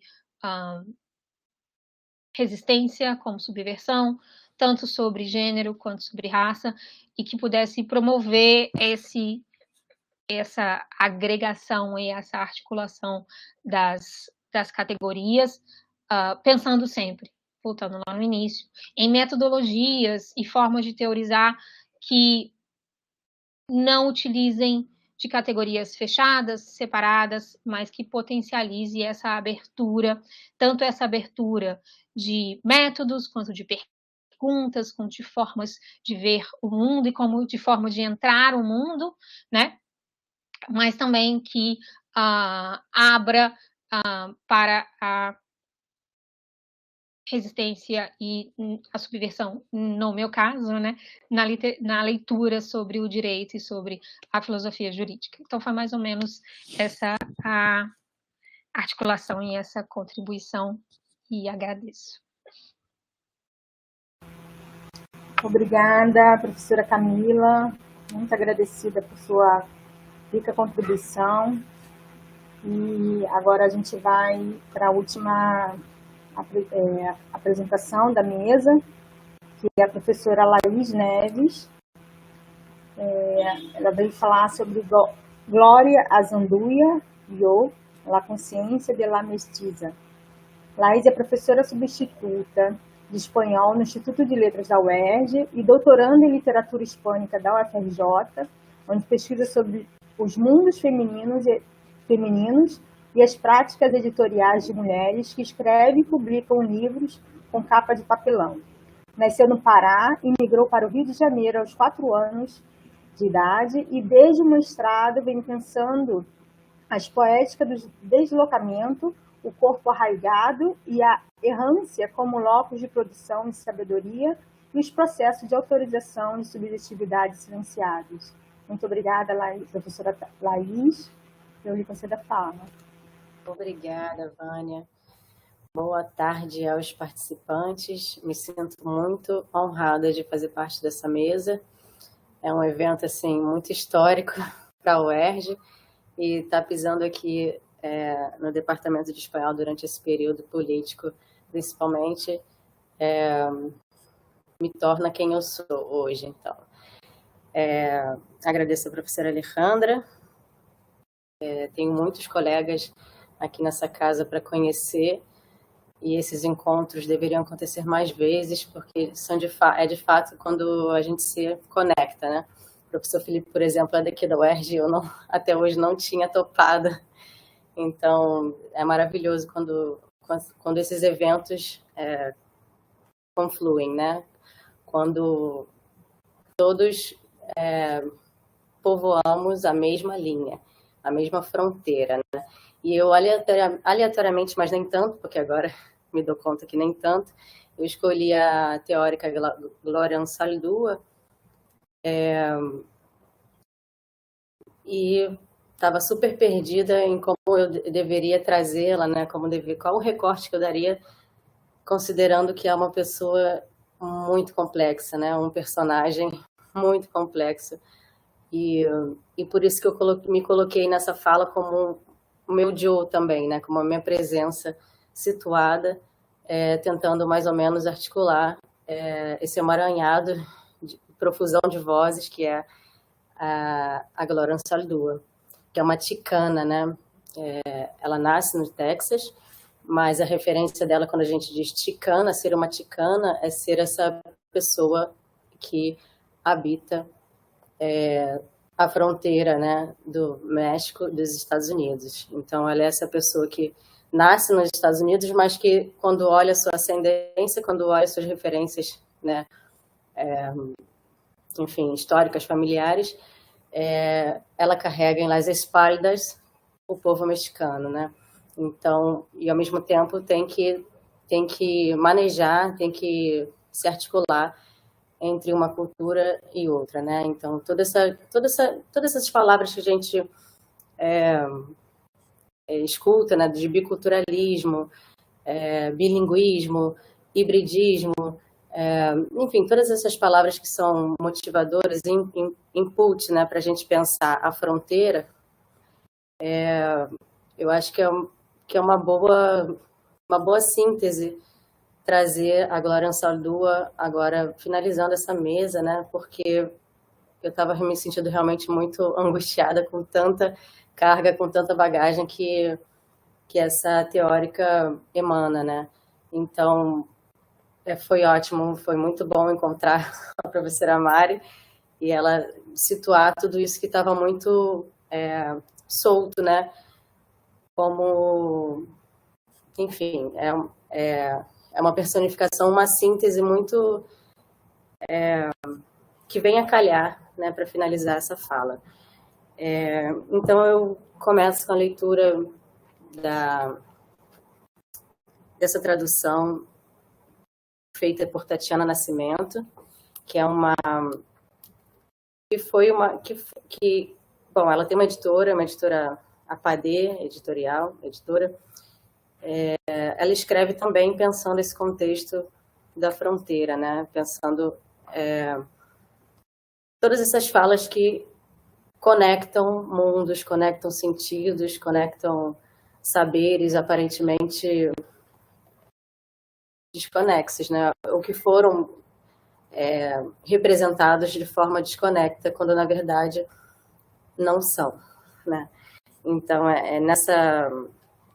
nessa coletânea aqui, que é pela editora A Bolha, que se chama A Vulva é uma Ferida Aberta e Outros Ensaios. É uma coletânea que traz toda a história da Ansaldúa, né, em formas dos seus mais variados textos, mais variadas formas que escolheu também para tentar representar essa identidade fragmentada, né? Então, são muitos gêneros que povoam esse livro, esse livrinho. Está muito bonitinho, ele vale a pena o investimento. E aí eu escolhi essa bem-vinda aqui para falar da Glória. Ela, no texto original, ela dá buenos dias e eu vou atualizar meu discurso para buenas tardes. Buenas tardes, marimachas, lesberadas, tortilleras, patlaches, sapatonas, fanchas, caminhoneiras, sandalinhas e boa tarde a vocês também, héteras. Na manhã de hoje, quando acordei, me olhei no espelho para ver quem eu era. Minha identidade continuou mudando. E sabe aquele jeito que o cabelo acorda depois de ter lavado ele antes de dormir? Sim, era assim que o meu estava. Não que eu tenha dormido tanto assim, Eu estava nervosa preparando essa fala e eu geralmente nunca fico nervosa até uns minutos antes de começar. Fiquei pensando o que eu vou dizer para essas mulheres? Como vou me apresentar e me representar a elas e para quem, além de mim, eu vou falar para e com. Noite passada, deixada na minha cama no dormitório, fiquei deitada na minha cama no dormitório, fiquei insatisfeita com minha fala semi-preparada, então escrevi outra. Joguei ela fora também. Aí, em que estou trabalhando, à procura de ideias. Percebi que eu não podia usar nada desse material e ordenei ao meu inconsciente que viesse com algo na manhã seguinte, ou se não, essa manhã eu vinha caminhando até aqui, limpando fiapos da minha camisa, me sentindo engelhada e pensando, aqui estou eu, ainda a pobre ticana roceirinha. O que me faz achar que tenho algo útil a dizer sobre alianças? E aí ela começa, né? Enfim, o discurso é muito fragmentado, mas é um discurso extremamente situado, né? Que se atualiza e se atualiza a cada novo alçar de voz, né? Toda vez que a gente se propõe a trazer a Ansaldúa, você mergulha no texto dela e é um mergulho diferente, né? É uma assinatura diferente, é um diálogo diferente. Por isso que ela está sempre sendo trazida de formas também completamente subjetivas, né? Então, eu pensei, como é que eu vou me apropriar disso, né? Disso que é impossível, né? Então, o que eu vou falar aqui é uma fala extremamente subjetiva. Muito tentando resgatar também isso que é a essência dela, né? Então, tem essa citação aí, que é do livro Borderlands, La Fronteira, que é uma publicação de 1987.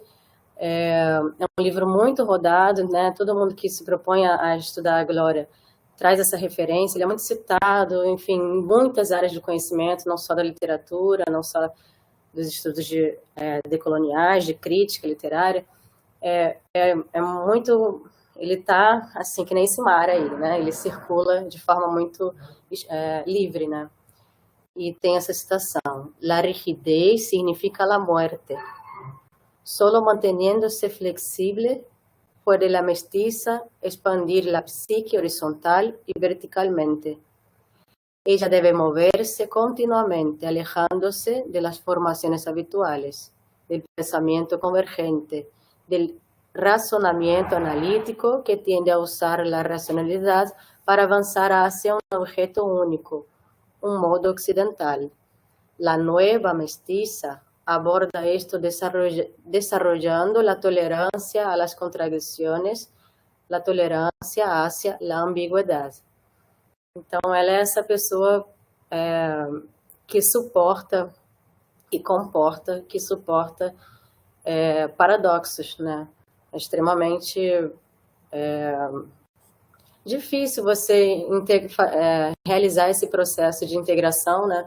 E ela trouxe com esse tema de la mestiça, ela traz essa possibilidade da gente também experienciar, o mínimo que seja, esse desbordar de fronteira, né? Essa possibilidade de você rugar outros papéis, de você brincar com outras concepções, com outras engrenagens, né? E onde que ela vai pensar isso? Na poesia, principalmente, né? Eu acho que de todos os discursos que ela se manifesta, através dos quais ela se manifesta, né? Eu acho que a poesia é muito, muito esse lugar também onde você pode desbravar isso que é pré-verbal, né? Isso que está anterior à palavra. Então, vale muito a pena ler algumas poesias da Ansaldúa. Eu selecionei várias durante o percurso, mas toda isso se atualiza e, enfim, eu vou tentar trazer alguma aqui. Pode passar, Alejandra. Então, esse é o livro, né? Só para a gente pensar também nessa questão da capa, né? essas referências essas leituras que começam desde a capa, né? Borderlands, La Fronteira. Como que essa linha, né? Essa fronteira política, como que dessa fronteira política, né? De um lado aí San Diego, nos Estados Unidos, e do outro Tijuana, no México, como que de uma fronteira política é possível pensar outros tipos de fronteira, né? Fronteira de subjetividade, fronteira de gênero, né? Esses limites que tal qual acontece com essa representação dessa linha imaginária, né? Porque é uma linha imaginária, fronteira, e ela é subjetiva também, né? Qualquer cartógrafo pode chegar e representar, botar um pouquinho mais para lá, botar um pouquinho mais para cá essa linha, enfim, ela é um espaço de disputa política. Também essas fronteiras subjetivas seguem essas disputas, né? Então, a Ansaldúa possibilita que a gente pense esses limites, né? E desloque esses sentidos, né? Então, temos muito a aprender com La Nueva Mestiza. Pode passar.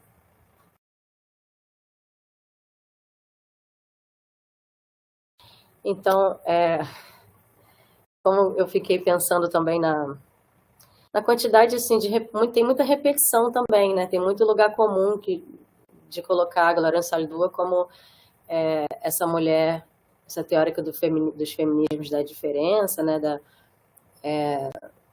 Enfim, de trazer ela sempre nesse lugar também, como sendo lésbica, né? Quando, na verdade, o que ela buscava era se desvencilhar de todos os rótulos, né? E, para isso, ela ia, muitas vezes, se aproximando de cada um desses rótulos para depois se distanciar, né? Então, e qual era o objetivo? O objetivo é um processo muito natural que acontece com quem vive esse processo do deslocamento, né, de se sentir-se constantemente deslocada do seu lugar de origem, do seu lugar de nascimento, enfim. Você buscar uma integração, um mínimo de integração. Então, por isso que eu trouxe essa representação aí. Isso é uma mandala astrológica que traz essa questão do simbólico, né, que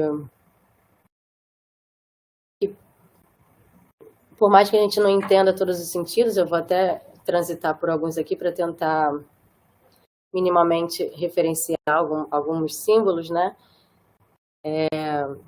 Já que eu descobri que todo poeta, todos esses poetas aí grandes, famosos, eram astrólogos, né? Então, reconhecer isso como um saber também muito lindo, muito legal de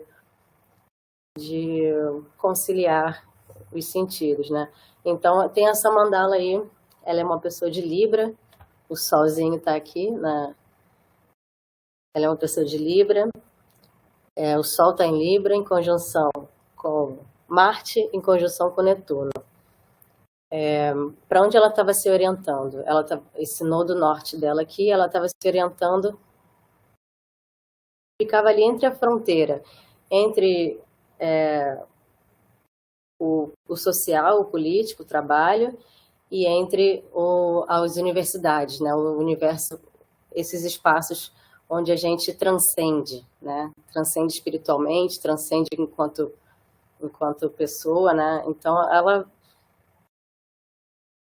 é a colonialidade do ser total nesse slide aqui, né?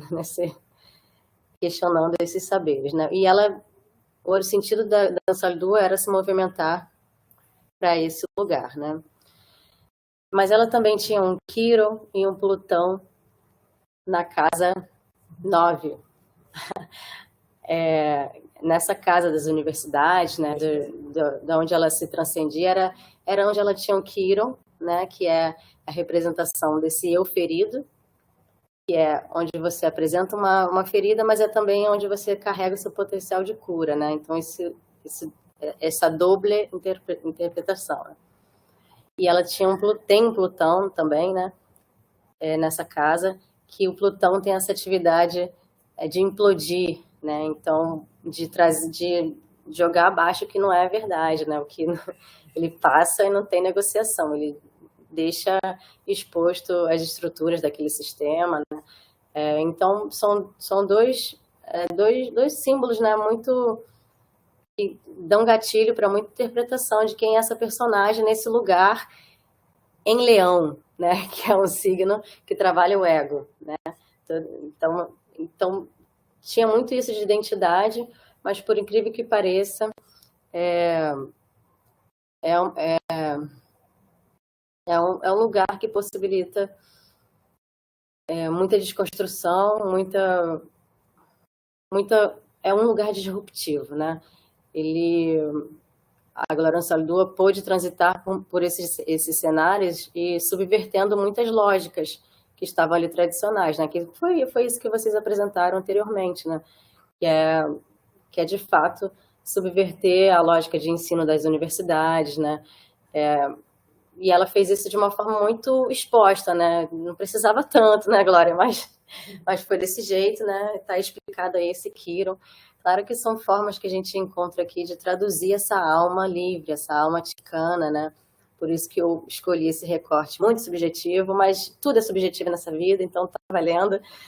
E aí eu queria falar também dessa casa 7, que é a casa do outro, né? A casa onde a gente se relaciona com que tudo é aparentemente do outro, né? Ela faz uma oposição com a casa 1, que é a casa da sua personalidade. Isso me veio por causa desse trecho, que também está aqui na vulva, é uma ferida aberta, né? Que ela diz assim: no dia 2 de dezembro, quando meu sol entra na primeira casa, essa casa aqui que é da personalidade, e aí ela está falando dos trânsitos, né, que acontecem fora dessa mandala. Quando meu sol entra na primeira casa, celebro el dia de la Ticana e el Ticano. Nesse dia, limpo meus altares, acendo minha vela, coatopleu, não vou saber falar não vou conseguir falar isso, mas está aqui registrado. Queimo salve e copal, tomo el banho para espantar basura, varro minha casa. Nesse dia, desnudo minha alma, faço-me vulnerável e amigos e família expressando meus sentimentos. Nesse dia, afirmo quem nós somos. Nesse dia, olho dentro dos nossos conflitos e de nosso temperamento introvertido. Identifico nossas necessidades e verbalizo-as. Reconheço que o eu e a raça têm sido feridos. Reconheço a necessidade de cuidar de nossas individualidades, do nosso eu racial. Nesse dia, reúno as partes espalhadas e rejeitadas de la gente mexicana e tomo-as em meus braços, todas as partes de nosotros valen. Aqui estamos sem armas e de braços abertos, trazendo apenas nossa mágica. Vamos tentar da nossa maneira, da maneira mestiça, da maneira ticana, da maneira da mulher. Então, particularmente dessa casa, né, tudo o que eu queria comentar aqui, que quando ela tem um discurso muito centrado, né, do eu, mas na verdade tudo que ela traz é com esse sentido de coletividade, né? Ela está voltada para o outro. Quando a gente tem esse Urano aqui, que é esse planeta das tecnologias, das rupturas, das inovações, é onde ela vai questionar isso, né? Tudo que está relacionado ao outro, ela vai chacoalhar, ela vai mover essas estruturas de forma a fazer a sociedade avançar, né? Esse outro caminhar para o progresso, né? Caminhar para a evolução espiritual, enfim. E com Saturno do lado, que prega esse sentido também de responsabilidade pelo coletivo e pelo outro, né? Enfim, pode passar. Isso foi só para dar uma...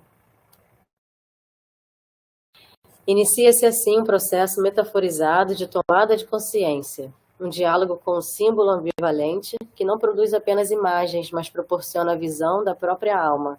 Ela percebe o fosso entre dois mundos, um vazio que só pode ser preenchido com uma nova consciência. E assim ela realiza, num ato simbólico de passagem, o despertar da consciência da New Mestiça. Vou passar.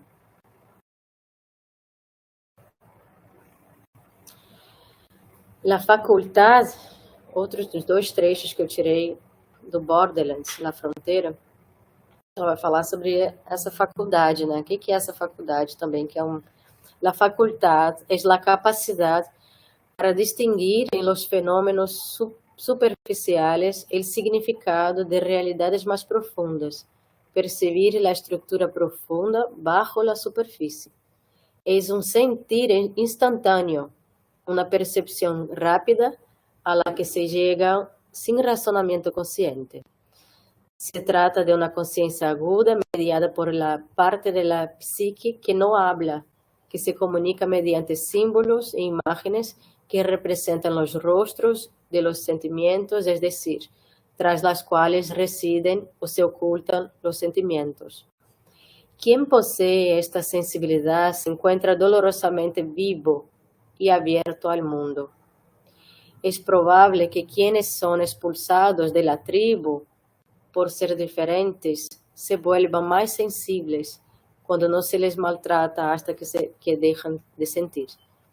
Quienes no se sienten seguros física o psicológicamente en el mundo tienen una mayor propensión para desarrollar este sentido. Las personas a quienes más se ataca son quienes lo poseen en mayor medida. Las mujeres, los homosexuales de todas las razas, las personas de piel oscura, los excluidos, los perseguidos, los marginados, los forasteros. Cuando nos encontramos con el agua al cuello, cuando se nos viene encima todo tipo de opresiones, nos vemos obligados a desarrollar esa facultad con el fin de saber cuándo nos van a... Acho que sei alguma coisa. Não recupero agora. Quando nos van a festear ou a encerrar outra vez. Seremos capazes de sentir al violador quando está a 5 manzanas de distância. El dolor nos genera uma ansiedade profunda por evitar mais dolor, assim que afinamos esse radar. É uma espécie de táctica de supervivencia que las personas atrapadas entre dos mundos desarrollan sin darse cuenta. Está latente em todos nosotros, né? Porque afinal todos nós estamos nesse território da América Latina, que foi um território muito fragmentado, né? Pelas fronteiras. São muitas fronteiras que atravessam e que geram espaços, né? Que geram brechas para que também as nossas subjetividades agora possam ocupar essas fendas e cada um, à sua maneira, tentar formas de olhar, né, isso que foi inventado, né, que foi muito manipulado, muito... enfim, tudo que a gente já sabe, né, e isso é um processo muito subjetivo, né? Cada um faz a sua maneira de como que você volta a pensar essa fronteira que é uma ferida aberta, né? Essa fronteira que é uma fronteira que volta a sangrar constantemente, toda vez que a gente tem que olhar para esses espaços que são complexos, né, no território da América Latina. São espaços muito complexos, mas que podem ser pensados a partir de outras subjetividades, né? Essas subjetividades que não estavam, né? Que não tiveram o privilégio de aparecer. Deixa eu ver se tem mais um slide, eu já não lembro.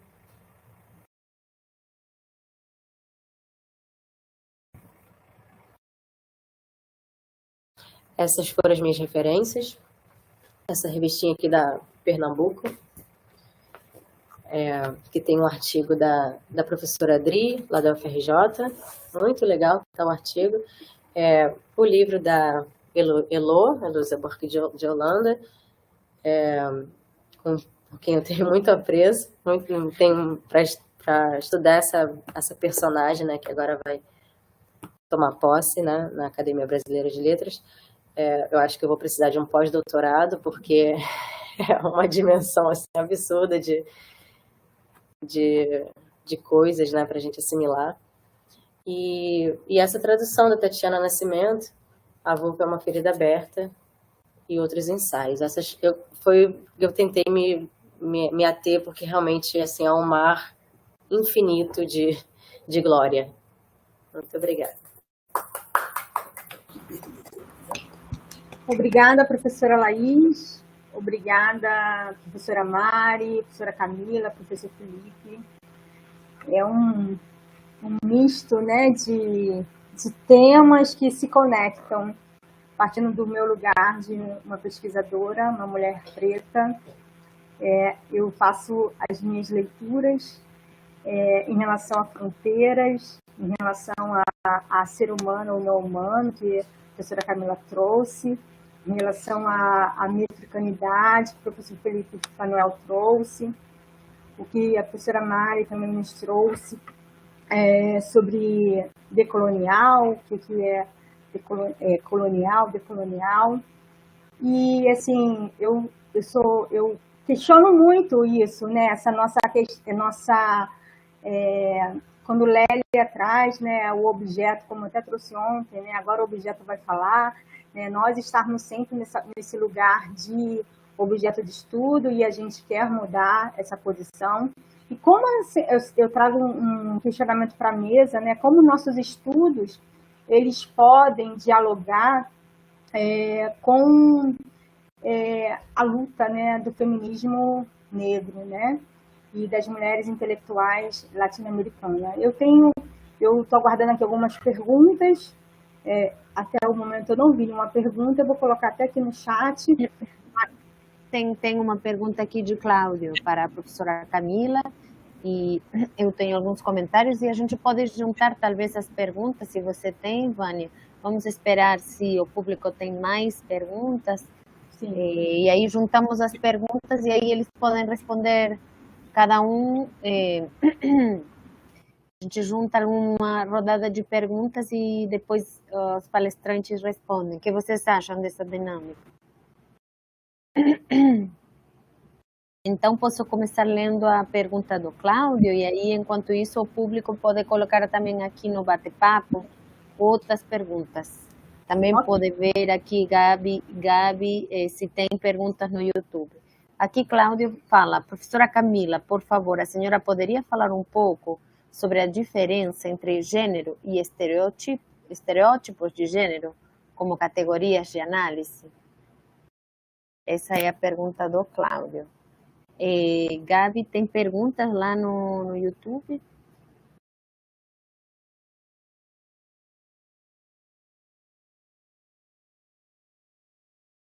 Eu vi no YouTube também, não achei no YouTube. Não tem.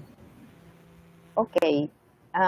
Bom, se ninguém coloca, eu posso colocar algumas considerações e depois passar a palavra. Vânia, você pode ir agora e eu faço na próxima rodada. Pode falar. Eu pergunto para a professora Mari, como o feminismo decolonial de Rita Segato questiona e desafia a nossa estrutura patriarcal e coloniais, né, dominantes? Para a professora Mari. E para o professor Felipe Fanuel, como a mefricanidade contribui para a construção de uma consciência afrodescendente coletiva e para a solidariedade entre diversos negros em diferentes partes do mundo. Para a professora Camila, quais são os pontos de convergência e divergência entre as teorias de Maria Lugones e Judith Butler em relação aos feminismos decoloniais e a performatividade de gênero? E como isso também pode implicar, né, as ideias sobre decolonialidade e sobre as formas de opressão, que inclusive Patrícia Riupolis fala tanto, né? Para a professora Laís, de que forma a obra de Anzaldúa, né, reflete as experiências e lutas de mulheres racializadas, e como isso se relaciona com a discussão sobre fronteiras, feminismos e empoderamento?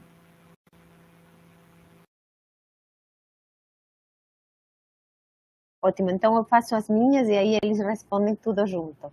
A gente joga tudo diretamente. Vou abrir a câmera também, já que estou falando. Aqui. Então, ótimas falas, realmente muito instigantes, né? Fiquei muito apaixonada para continuar conversando de tantas questões.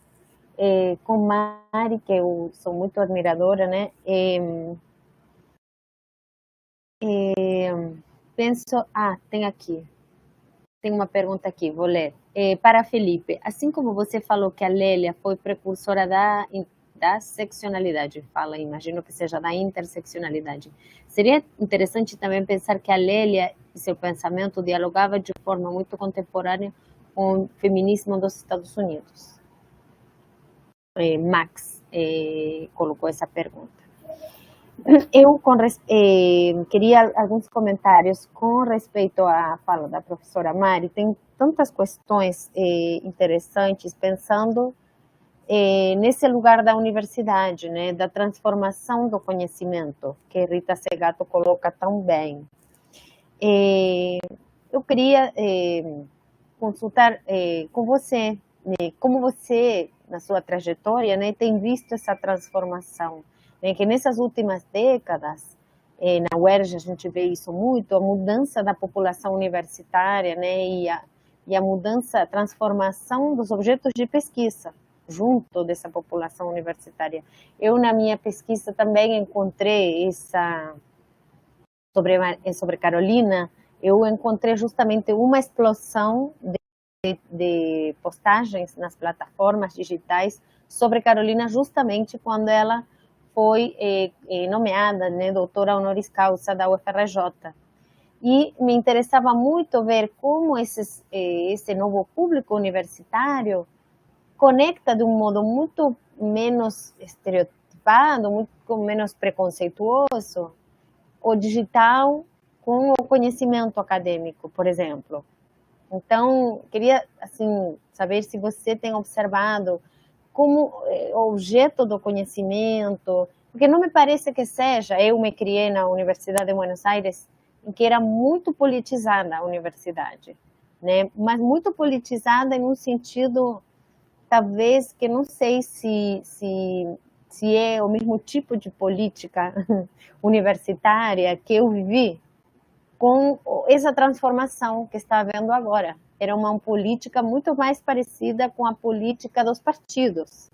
E eu acho que essa repolitização da universidade, que essas transformações, né, estão levando, implica outro tipo de políticas. Então, queria saber, assim, da sua percepção teórica e prática sobre como a universidade está mudando. E a gente lida isso o tempo todo, né? Como eu falei ontem na abertura, essa equipe do Observatório de Intelectuais Mulheres, a gente luta com isso, com o fato de que a gente precisa dessa legitimação, né, das publicações, desse quantitativo, ao mesmo tempo que a gente está pensando, como Rita fala, em outros tipos de conhecimento, em objetos que talvez impliquem um deslocamento desse quantitativo, né? Eu acho que, sem dúvida, implicam um deslocamento. Então, isso é uma pergunta minha, da minha trajetória, da minha posição como pesquisadora. A gente quer abrir esses debates, né? Abrir esses objetos e criar espaços para essas novas formas de conhecimento, e ao mesmo tempo a gente está inserido numa universidade cada vez mais exigente em todos esses termos, né, quantitativos, de produtividade. e sem estigmatizar também, porque de uma forma ou outra, essa produtividade, eu entendo que até certo ponto, enfim, é necessária. Toda a mesa aqui tem muita produtividade. Então, como é que a gente lida, né, com essa contradição? Isso é para a Mary. Depois, para a Fanuel, queria só um comentário mais, talvez reforçando algumas coisas que você falou e que ratificaram e reforçaram uma percepção minha, né, na leitura da Lélia Gonçalves, sobre o caráter criador, né, o caráter que você falou, né, dessa questão dos discursos transformacionais, ao mesmo tempo críticos e criadores de conceitos potentes, né, conceitos tão potentes para a história intelectual. Então, eu na Universidade de Buenos Aires, formava parte de um grupo sobre história intelectual. E claro, eu sempre penso isso, né, um grupo, o cânone intelectual, e como a gente pensava os intelectuais, era um mundo muito embranquecido e muito masculino de pensar o intelectual.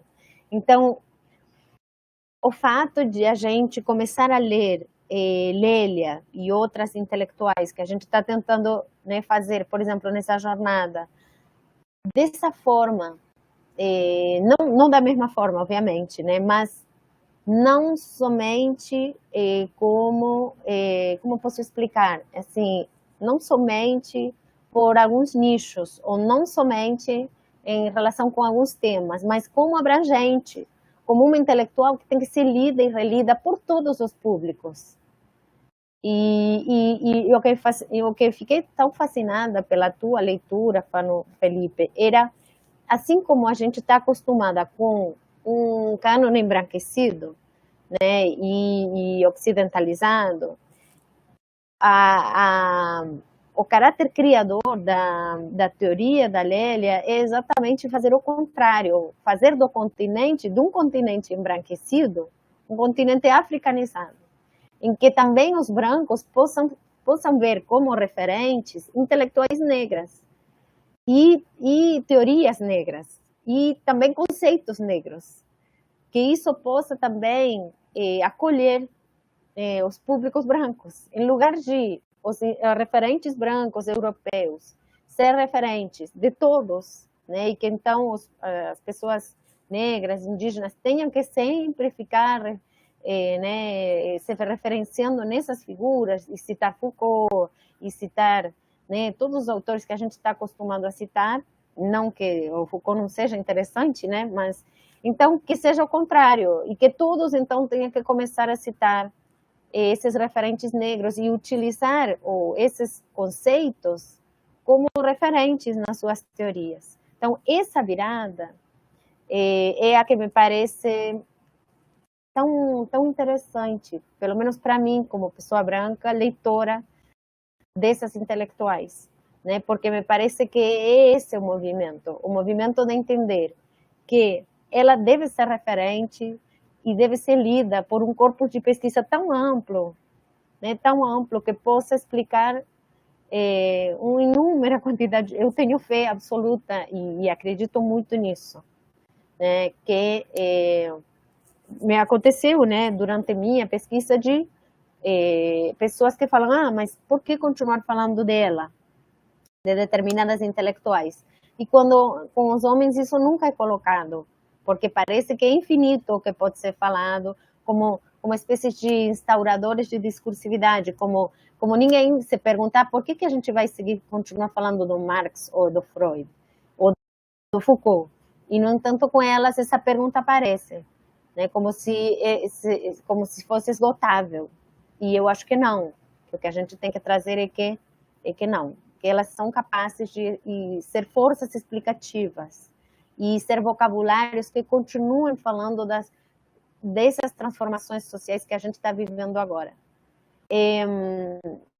Isso. E para a Camila, eu achei fascinante sua fala, Camila, sobretudo me interessou essa relação com a performance, que eu insisti muito com Tainá, inclusive desde que eu fui professora dela na FGV, na força dessa ideia do performativo em relação com gênero e raça. Né? E então fiquei muito interessada, e especificamente você trouxe a performatividade da língua e da linguagem. Eu atualmente estudo essa relação com a linguagem nas plataformas digitais. Então, e como assim essas vozes, esses corpos das mulheres, sobretudo as mulheres não brancas, né, são objeto de ódio nas plataformas digitais. Então, era mais uma pergunta, uma vontade de a gente colaborar para pensar nessa direção dos corpos e das performances no digital. E com a Laís, bom, agradecer muitíssimo. E gostei muito dessa relação com a astrologia, embora eu não seja...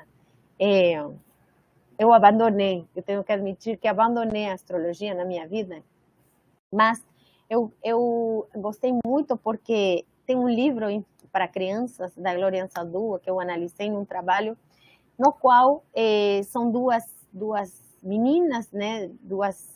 Na verdade, uma menina e a irmã dela, que a mãe está doente, né? Tem a mãe doente e ela quer, então, buscar um remédio, né? Para a mãe dela, e então ela recorre a uma mulher, né? Da aldeia dela, da cidade que ela morava, que é uma médica, em nenhum momento se fala, né? Mas ela é como se fosse uma curandeira, né? E ela, então, recomenda que a menina vá buscar o remédio para um rancho, né? Dos Estados Unidos, do Texas. E então me chamou a atenção essa relação com os outros saberes, com os saberes não legitimados, né? Com os saberes do misterioso, da ordem do... era mais um comentário em relação com isso. E queria saber se a Glória, você sabe se ela gostava da astrologia, enfim, qual era a relação da Glória com a astrologia e porque eu sei que, como eu digo, né, ela, com certeza, por causa desse livro que eu analisei, tinha essa relação com outros tipos de medicina, outros tipos de cura, Glória Anzaldúa. Então, era mais essa pergunta. E eu vou ler aqui, tem outra. Ah, não, essas são as perguntas da Vânia. Esses são meus comentários. Agora vocês podem responder. Eu acho que podem responder na ordem das falas.